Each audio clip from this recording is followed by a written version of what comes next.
Hey everyone, welcome back to my channel. So today we're gonna implement trie. A trie, or prefix tree, is a tree data structure used to efficiently store and retrieve keys in a data set of strings.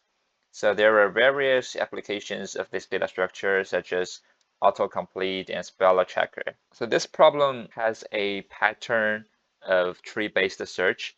If we encounter similar problems with this pattern, we can basically come up with the idea of the trie and try to implement it. So it's also useful when the hash table is insufficient for like some overlap prefixes, which hash table cannot do it efficiently. So basically for this problem, we will implement the trie class and implement 4 functions. So the first one is the initialize function for this class. And the second one is insert, to insert a word into the trie. And then the search is to determine whether the given word is in the trie. And then the most important one is to check the prefix. So basically we will determine whether this prefix is in the inserted string word in the trie. So let's go through the example to see how it works. So first we will instantiate the tree object, and then we'll insert the word apple. And then when we search apple, we will return true. And then we will search the app, because we haven't inserted app into the trie, so we'll return false. And then we'll perform the start with function, which is to check if this app prefix is in any inserted word in the entire trie. So because the apple is inserted into the trie, and the first 3 letters is app, so the prefix app is existing in the trie, so we will return true. And then we will insert app into the trie and search again, we will return true.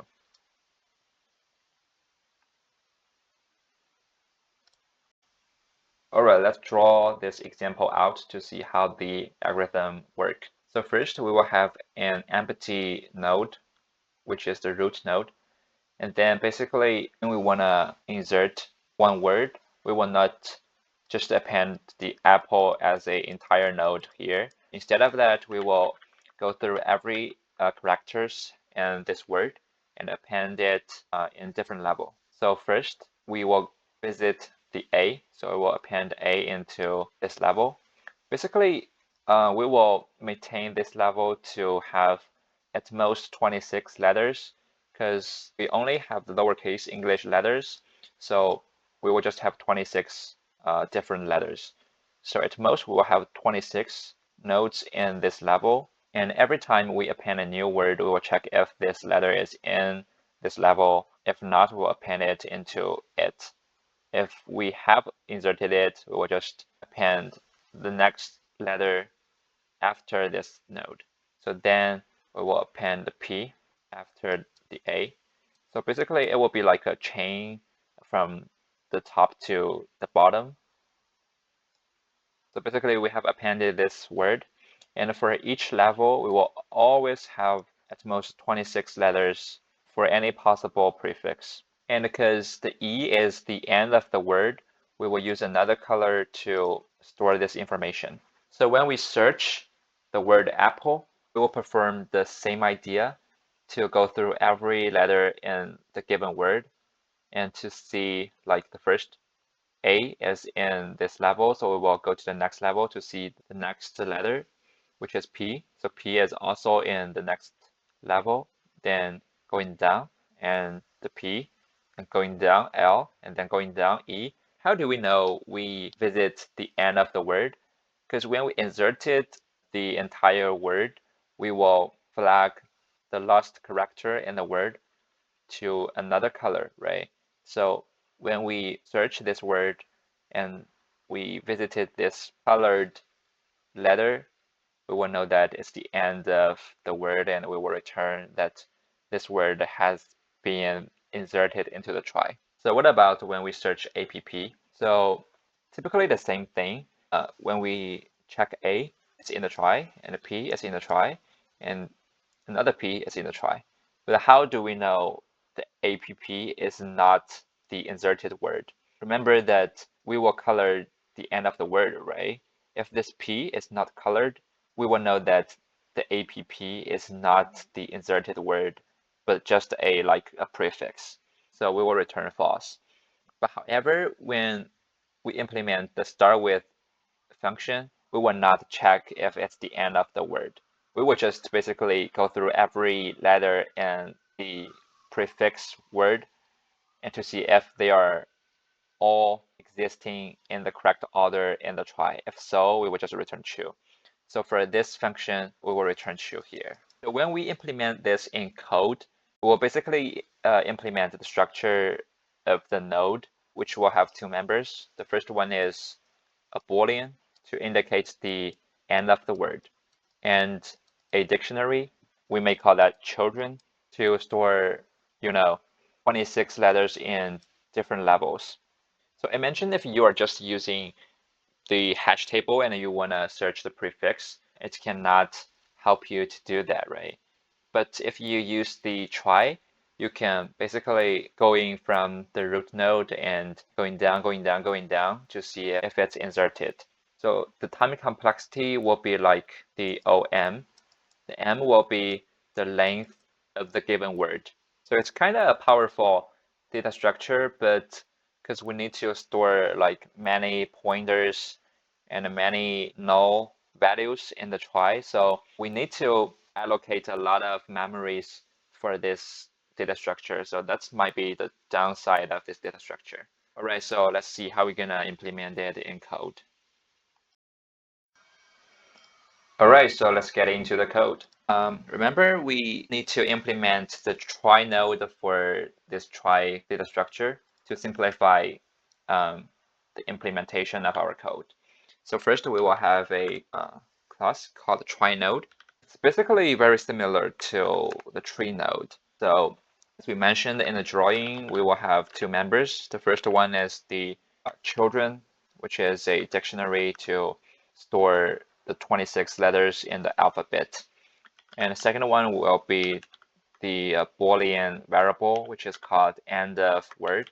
Initially, it will be false to indicate whether this node is the end of a inserted node. Okay, so for the try, when we initialize it, we just need to have a root node, right? So we will call it root. It will be an empty try node.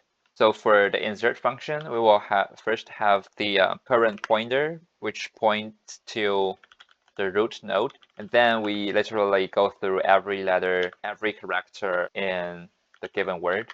So the first, we will check if this character is one of the children of the current level, right? So if it's not in the children of the current level, because we want to insert it, right? So we will append this character into this dictionary. So the key will be the C, which is the character of the current letter in this word. And the value will be create a new try node. It will have its own children and a Boolean variable to indicate whether the current character is the end of the inserted word. So if the character is in the try, we will just move it to the next level. So the current pointer will be current.children with the key of C. And then when we go to the last character of this word, we will mark the end of word variable of the current try node to true. So basically that's we like color the node to blue to indicate it's the end of the word.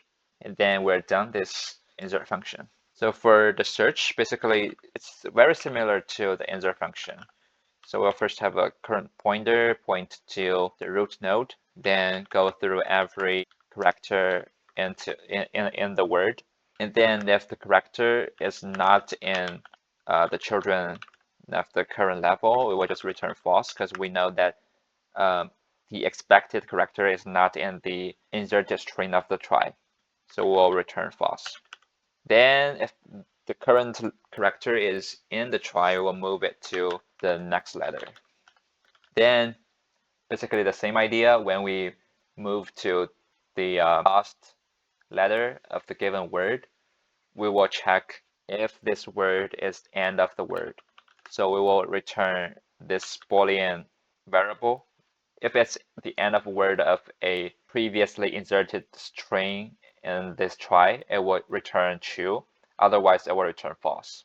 So for start with, it shares the same implementation with the search, but one difference is that when we return, we will not check if it's the end of the word. If we didn't return false, which means every character in its prefix is in the try.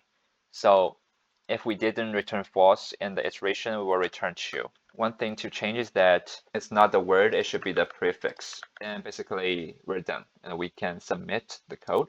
Oh, it should not be the while, but the for loop. One typo here.